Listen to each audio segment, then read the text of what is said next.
जय माता दी। शक्ति की साधना के इस विशेष कार्यक्रम में आप सभी का स्वागत है। मैं हूं आपके साथ जया शर्मा। सनातन धर्म में नवरात्र के 9 दिनों का विशेष महत्व होता है। नवरात्र के 9 दिनों में भक्त माता को प्रसन्न करने की हर कोशिश करते हैं और आज छठवां दिन नवरात्र का, तो आज से तो भक्तों की जो भक्ति है वो अपने चरम पर होती है और माता की विशेष पूजा अर्चना की जाती है। इस नवरात्र की विशेष बात यह है कि इस बार 9 दिनों में कई महत्वपूर्ण और विशेष संयोग बन रहे हैं, लेकिन आज छठे दिन माता के किस स्वरूप की पूजा की जाती है, कैसे आप माता को प्रसन्न कर सकते हैं, क्या आज की पूजा विधि है, सामग्री क्या प्रयोग कर सकते हैं जिससे माता का आशीर्वाद आप पर और आपके परिवार पर बना रहे, ये हम जानेंगे। हमारे साथ स्टूडियो में पंडित अरविंद तिवारी जी मौजूद हैं। पंडित जी, बहुत स्वागत है आपका। जय माता की। तो पंडित जी, सबसे तो यही पहले आपसे यही जानना चाहेंगे कि आज छठवां दिन है और आज क्योंकि छठवें दिन पर विशेष महत्व होता है, भक्ति जोर पकड़ने लगती है भक्तों की, तो आज किस स्वरूप की पूजा की जाती है और किस तरह से की जाती है? बिल्कुल, बहुत सुंदर प्रश्न है। और अनादि टीवी के जितने भी दर्शक जो हमारे इस प्रोग्राम को देख रहे हैं, मैं उन सभी को आज कहना चाहूँगा कि आज माँ की आराधना, आपने 5 दिनों तक माँ के अलग अलग स्वरूपों की पूजा की। पहले दिन हमने शैलपुत्री की पूजा की, दूसरे दिन हमने माँ के ब्रह्मचारिणी स्वरूप की पूजा अर्चना की, तीसरे दिन हमने माँ चंद्रघंटा की पूजा अर्चना की और चौथे दिन माँ ने संसार का जो सृजन करने के लिए जो बीज धारण किया, कुष्मांडा स्वरूप की पूजा की। 5वें दिन माता ने संतति अर्थात संतान की उत्पत्ति और पालन पोषण में माँ की पूजा स्कंद माता के स्वरूप में की। उन्होंने अपना नाम नहीं लगाया, अपने पुत्र के नाम से वो माता के स्वरूप में जानी गई, स्कंद माता की पूजा अर्चना की। और आज छठवां दिन है, अर्थात आज माँ कात्यायनी का दिन है। माँ का वो स्वरूप 4 भुजाओं वाली देवी है और सिंह वसना भी है और कमल वसना भी है। और माँ का वो स्वरूप अत्यंत सौम्य स्वरूप के साथ साथ माँ अपने तेजोमय स्वरूप के रूप में हमारे सामने प्रस्तुत है, प्रकट हुई है। उसका मूल काम भय को दूर करना है, निराशाओं को दूर करना है, अंधकार को दूर करना है, अंधकार और तिमिर में जो है उजाले को लेकर आना है और घोर अंधकार को दूर करने वाली ऐसी माँ कात्यायनी की आज हम छठे दिन पूजा अर्चना करते हैं। छठा दिन बहुत महत्वपूर्ण दिन होता है, क्योंकि अब आप केवल माँ के 3 स्वरूपों की और पूजा अर्चना करेंगे, तो आज के दिन माँ बहुत सौम्य स्वरूप में हमारे सम्मुख विराजमान होती है। तो हम आज उनकी पूजा अर्चना करें। एक चीज का और ध्यान रखें कि माँ की पूजा आज 2 समय में होती है, सुबह प्रातः काल और शाम को प्रदोष काल। प्रदोष काल का तात्पर्य होता है जब सूरज अंदर और बाहर जा रहा होता है, उसको हम प्रदोष काल कहते हैं। तो आज प्रदोष काल की भी अधिष्ठात्री देवी माँ कात्यायनी है, तो आज हमको दोनों समय माँ की पूजा अर्चना करनी है। बिल्कुल, तो माता कात्यायनी की आज पूजा की जाती है। छठवें दिन का विशेष महत्व होता है, लेकिन क्या महत्व होता है, माता के स्वरूप का वर्णन भी पंडित जी ने कर दिया है। तो आज पंडित जी आपसे अभी ये जानना चाहेंगे, क्योंकि छठा दिन और जिस तरह से आपने बताया भी है कि 2-3 दिन विशेष महत्व होता है, छठवीं, सप्तमी, अष्टमी, उसके बाद अष्टमी और नवमी पे तो विशेष पूजा अर्चना की जाती है माता की। और आज की अगर बात की जाए पंडित जी, तो पंडालों में भी विशेष तरह से पूजा की जाती है, महाआरती का आयोजन किया जाता है आज के दिन। लेकिन घरों में किस तरह से पूजा की जा सकती है, कैसे माता कात्यायनी को प्रसन्न कर सकते हैं, क्या सामग्री आज प्रयोग कर सकते हैं, और ये भी जानना चाहेंगे कि माता कात्यायनी का नाम, ये कात्यायनी पड़ा कैसे, इसके पीछे अगर कोई कथा हो तो वो भी वर्णित कीजिएगा। बहुत सुंदर प्रश्न आपने पूछा है जया जी।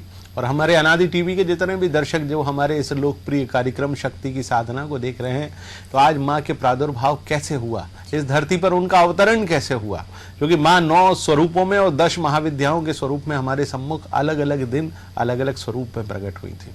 आज माँ कात्यायनी, देखिए नाम का जो शाब्दिक अर्थ है कात्यायनी, अर्थात कात्य की जो पुत्री हैं, कात्य को जो सबसे ज्यादा प्रिय थी वो माँ कात्यायनी थी। और एक बहुत प्राचीन काल में बहुत बड़े ऋषि हुए जिनको महर्षि कात्य कहा गया। उनके यहाँ कोई पुत्री नहीं थी, बहुत परेशान रहते थे। तो वो चूंकि देवी के बहुत बड़े साधक थे, तो हमेशा उन्होंने देवी की पूजा की। लेकिन एक बार उनकी पत्नी ने कहा कि भाई हम कैसे अपना वंश कुल परंपरा आगे बढ़ाएं, तो फिर उन्होंने माँ शक्ति की आराधना शुरू की और हजारों वर्षों तक उन्होंने माँ दुर्गा को पूजन करते रहे, उनका जाप करते रहे। एक स्थिति ऐसी आई कि माँ दुर्गा स्वयं प्रकट हुई और उन्होंने कहा कि महर्षि आप क्या वर चाहते हैं? उन्होंने कहा मैं चाहता हूं कि माँ आप मेरी पुत्री के रूप में जन्म लें। तो माँ ने उनको आशीर्वाद दिया कि मैं जरूर आपके यहाँ पुत्री के स्वरूप में जन्म लूंगी। तो माँ कात्यायनी जो है उनके यहाँ फिर पुत्री स्वरूप में जन्म ली, तो उनकी पुत्री के रूप में वो कात्यायनी कहलाई। एक और कथा जो है पुराण में आती है वो इस प्रकार से है कि भगवान शिव और माता पार्वती का विवाह हो गया था। षडानन को वो लगातार बड़ा कर रहे थे क्योंकि उन्होंने दैत्यों का संहार भी किया था। लेकिन तारकासुर के बाद एक और दैत्य पैदा हुआ जिसको महिषासुर के नाम से जानते हैं। महिषासुर ने इस पूरे ब्रह्मांड पर कब्जा कर लिया, सारे लोगों को परेशान करने लगा। लेकिन चूंकि ब्रह्मा से उसको ये वर प्राप्त था कि कोई उसका वध नहीं कर सकता, केवल और केवल स्त्री ही उसका वध कर सकती है, और वो भी कौन सी स्त्री? जो सिंह पर सवार हो। ये बड़ा दुर्लभ उसने जो है वचन लिया था। तो आखिरकार सारे देवी देवता भगवान शिव और माता पार्वती के शरणागत हुए।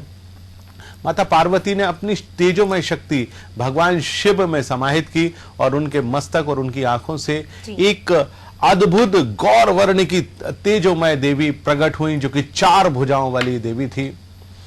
तो माँ जगज्जननी प्रकट हुई और सिंह माँ पार्वती ने अपना वाहन उनको दिया। तो सिंह पर सवार होकर माँ कात्यायनी जैसे ही प्रकट हुई, क्योंकि उस समय महर्षि कात्यायन को ये वर प्राप्त था कि वो उनके नाम से कहलाएंगे, इसलिए अश्विन मास का जो कृष्ण पक्ष जो निकला, जिसको हम पितृपक्ष भी कहते हैं, उसमें चतुर्दशी जो तिथि होती है वहां से लेकर उन्होंने अश्विन मास की सप्तमी, अष्टमी और नवमी तिथि तक माँ कात्यायनी की अपनी पुत्री के स्वरूप में पूजा की थी। इसलिए उनका एक नाम माँ कात्यायनी भी पड़ा। तो माँ कात्यायनी इस प्रकार से उन्होंने महिषासुर का मर्दन किया और महर्षि कात्यायन की पूजा अर्चना करने के कारण भी वो कात्यायनी कहलाई। तो ऐसी माँ कात्यायनी का आज उद्भव हुआ है, प्रकट हुई है, प्राकट्य दिवस है। आज हमको उनकी पूजा अर्चना करना चाहिए। बात करते हैं कैसे पूजा अर्चना करें, मैं जय जी ये भी बतला देता हूँ। तो आज के दिन माँ कात्यायनी का विग्रह, फोटो, चित्र, प्रतिमा जो भी हो, आप उसको सभी अपने घर में जहां पर भी पूजा का स्थान है, जहां पर भी आपने घट स्थापना की हुई है, तो वहां पर आज आप एक सुंदर सा पटा लें। लकड़ी का पटा हमेशा लिया जाता है और उसके ऊपर आज पीला वस्त्र बिछाएं, क्योंकि माँ को आज पीला रंग बहुत पसंद होता है। तो आप पीले रंग का वस्त्र बिछाइए। नीचे उसके नीचे आप हल्दी से रंगोली जरूर बनाइएगा और उसके ऊपर माँ कात्यायनी के विग्रह की आप स्थापना करें। फोटो, चित्र, प्रतिमा या मिट्टी की मूर्ति क्यों ना हो, माँ 4 भुजाओं वाली देवी है। माँ के एक हाथ में कमल है, एक हाथ में तलवार है और दोनों हाथों से माँ जगज्जननी वर देती है, अभय देती है। तो अभय देने वाली ऐसी माँ जगज्जननी की आप पूजा करें। पंचोपचार से आपको पूजा अर्चना करनी है। पंचोपचार का तात्पर्य ये होता है दूध, दही, घी, शहद, शक्कर और घी से आप पूजा अर्चना करें। माँ जगज्जननी बहुत जल्दी प्रसन्न होती है। ये माँ कात्यायनी की सबसे बड़ी विशेषता है। प्रदोष काल में शाम को भी आपको पूजा करनी। सुबह आपने आज स्थापित कर लिया तो शाम को एक बार पुनः पंचोपचार से ही आपको पूजा करनी है। तो आज 2 बार एकमात्र देवी हैं जिनकी आज 2 बार पूजा होती है। प्रदोष काल इनके लिए सबसे ज्यादा महत्वपूर्ण होता है और उसके साथ साथ आप माता को एक पीले पुष्प की माला अवश्य चढ़ाएं। पीली चुनरी आज चढ़ाने का विधान माना जाता है। माँ को पीली चुनरी आप चढ़ाइए और पीली मिठाइयों का भोग आप उनको अवश्य लगाइए, तो माँ आपसे अवश्य प्रसन्न होंगे। बिल्कुल, तो पंडित जी ने इतनी अच्छी बातें बताई हैं और सामग्री भी आपको बता दी, पूजा की विधि भी बता दी। इसके साथ ही पंडित जी ने ये भी बताया कि माता का नाम कात्यायनी कैसे पड़ा। इसके साथ ही पंडित जी जो उन्हें महिषासुर मर्दिनी के नाम से भी जाना जाता है, वो कथा भी पंडित जी ने बहुत अच्छे से हमें समझाई है कि क्यों उन्हें महिषासुर मर्दिनी कहा जाता है। पंडित जी पूजा की विधि बता दी, सामग्री भी बता दी, लेकिन ये भी आप दर्शकों को बताइए कि आज किस नियम का पालन वो कर सकते हैं, कैसे माता को प्रसन्न करें। देखिए, आज आपको क्या करना है, माता को सबसे पहले तो आज आप शहद का भोग लगा दीजिए, क्योंकि शहद का भोग माँ को बहुत पसंद है जी। तो आज आप शहद का भोग लगाइए और उसके बाद माँ जगज्जननी को प्रसन्न करने के लिए आप माता के मंत्र का जाप कर सकते हैं। माँ की पूजा में उनका बहुत सुंदर से 2 मंत्र हैं, मैं दोनों बतलाए देता हूं। सबसे पहला मंत्र है या देवी सर्वभूतेषु कात्यायनी रूपेण संस्थिता नमस्तस्यै नमस्तस्यै नमस्तस्यै नमो नमः। तो ये माँ कात्यायनी की पूजा का मंत्र है। और एक और छोटा सा मंत्र है जो कि हम सभी लोग चलते फिरते भी माँ के इस मंत्र का स्मरण कर सकते हैं। मंत्र इस प्रकार से है, ओम कात्यायनी देव्यै नमः। बहुत साधारण सा मंत्र है। जितने भी लोग जो कि रोज काम करते हैं, हमारे जैसे मीडिया जगत से जुड़े हुए हैं, सुबह से माताएं, बहनें और भाई जो है अपने काम पर निकल जाते हैं, क्योंकि नवरात्रि है, काम तो करना ही पड़ेगा जी। लेकिन आप माँ कात्यायनी को मन में स्मरण करते रहें, चार भुजाओं वाली देवी का ध्यान करते रहें और इस मंत्र का मन में सुमिरन करते रहें, ओम कात्यायनी देव्यै नमः। तो आप इस प्रकार से माँ कात्यायनी का स्मरण करें, माँ कात्यायनी आपसे अवश्य प्रसन्न होंगे। बिल्कुल, तो पंडित जी ने मंत्र भी बता दिया है। बहुत सरल, बहुत छोटा सा मंत्र है जो पंडित जी ने आपको बताया है। पूजा यदि आप नहीं कर पा रहे हैं और जिस तरह से हम अपने छठे दिन, जब हम 6 दिन से पूजा कर रहे हैं, तब से ही आपको बता रहे हैं कि यदि आप पूजा में नहीं बैठ पा रहे हैं, आप अपने ऑफिस में हैं, आप वाहन चला रहे हैं, कहीं भी आप मंत्र का जाप करिए, माता की कृपा आप पर जरूर होगी। पंडित जी, ज्योतिष के अनुसार अगर समझना चाहें तो किन दोषों को माता की पूजा से दूर किया जा सकता है? और ये भी जानकारी है कि जो अविवाहित हैं वो माता की पूजा करें तो उन्हें बहुत जल्दी अच्छे वर की, मनचाहे वर की प्राप्ति होती है। बिल्कुल, देखिए आपने बहुत सुंदर सा प्रश्न पूछा है। मैं पहले तो आपको इसकी एक छोटी सी कथा सुनाता हूँ कि कैसे अविवाहित कन्याएं जो है माँ की पूजा से आज सफल होती है। देखिए इसकी कथा प्रारंभ होती है ब्रजमंडल से, क्योंकि माँ कात्यायनी ब्रजमंडल की अधिष्ठात्री देवी भी हैं। उनको ब्रज की देवी कहा जाता है। ऐसा माना जाता है कि स्वयं आदिशक्ति माँ राधा ने भी ब्रजमंडल की अधिष्ठात्री देवी माँ कात्यायनी की पूजा की थी। ऐसा माना जाता है कि भगवान श्री कृष्ण को उन्होंने अपने वर के स्वरूप में पाने के लिए माँ कात्यायनी की पूजा की, क्योंकि परंपरा वहीं से प्रारंभ हुई। इसके बाद जो गोपियां थीं जो कि भगवान श्री कृष्ण को पति के स्वरूप में चाहती थी, वो हमेशा चाहती थी कि ऐसा नटखट नंद लाला जो सबका दुलारा है और वो हमारे भी पति के स्वरूप में आए। तो एक बार महर्षि नारद वहां से गुजरे तो उन्होंने कहा कि भाई माँ राधा ने भी पूजा की है, तो आप क्यों नहीं भगवान कृष्ण को पति रूप में पाने के लिए माँ कात्यायनी के मंदिर में जाती? तो सारी ब्रज की जो गोपियां थीं वो महर्षि कात्यायनी की पुत्री माँ कात्यायनी की पूजा अर्चना करने गई। उन्होंने माँ कात्यायनी को हर पीली चीज का भोग लगाया, क्योंकि माँ कात्यायनी बृहस्पति ग्रह की अधिष्ठात्री देवी हैं। देखिए विवाह में 3 ग्रहों की सबसे ज्यादा महत्वपूर्ण भूमिका होती है। सबसे पहला ग्रह होता है बृहस्पति, दूसरा ग्रह होता है मंगल और तीसरा होता है शुक्र। जैसा हम सभी जानते हैं कि यदि कुंडली में मांगलिक दोष है तो विवाह आसानी से नहीं होता। तो चूंकि माँ का काम ही है सभी का विवाह कराना और सभी को वैवाहिक सुख प्रदान करना, और वैवाहिक सुख का कारक ग्रह है शुक्र। तो जब तक वैवाहिक सुख आपको नहीं मिलेगा तब तक शुक्र मजबूत ना होने के चलते वैवाहिक सुख आपको नहीं प्राप्त हो सकता। तो शुक्र ग्रह को मजबूत करने में माँ कात्यायनी की सबसे महत्वपूर्ण भूमिका। और तीसरा और सबसे महत्वपूर्ण ग्रह वो है बृहस्पति। बृहस्पति हमारे जो वैवाहिक संयोग हैं उसको जोड़ने का काम करता है, संबंधों को इतना मजबूत बना देता है कि 7 जन्मों तक। हमारे यहाँ चूंकि हिंदू कुल परंपरा में ये माना जाता है कि विवाह एक जन्म के लिए नहीं होता, 7 जन्मों का होता है, इसलिए 7 फेरे यानी सप्तपदी की जाती है। और उस सप्तपदी में जो सबसे 2 महत्वपूर्ण ग्रह जिनको उदय माना जाता है वो होते हैं बृहस्पति और शुक्र। तो बृहस्पति और शुक्र को मजबूत बनाने में माँ कात्यायनी की पूजा अर्चना की जाती है। इसीलिए माँ कात्यायनी को हम पीले रंग के पुष्प चढ़ाते हैं, पीले रंग की चूना चढ़ाते हैं और पीले रंग की सामग्री का भोग लगाते हैं। अब आप देखिए कि आपको शुक्र मजबूत करना है तो आपको क्या करना पड़ेगा? केसर युक्त खीर का भोग माँ कात्यायनी को आपको लगाना पड़ेगा, तो आपका शुक्र ग्रह मजबूत होगा। और अब आपको मंगल मजबूत करना है तो गुड़ से बने हुए लड्डुओं का भोग भी माँ कात्यायनी को लगाया जाता है। तो आपकी कुंडली के तीनों ग्रह मजबूत होते हैं। और उसके साथ यदि आप माँ कात्यायनी के मंत्र का जाप करते हैं, उनकी पूजा अर्चना करते हैं, तो माँ कात्यायनी आपको वर देती है। और जिन कन्याओं का विवाह नहीं हो रहा उनका शीघ्र विवाह होता है। जिन महिलाओं का विवाह हो चुका है और वैवाहिक सुख प्राप्त नहीं हो रहा उनको वैवाहिक सुख भी माँ जगतजननी ही देती है।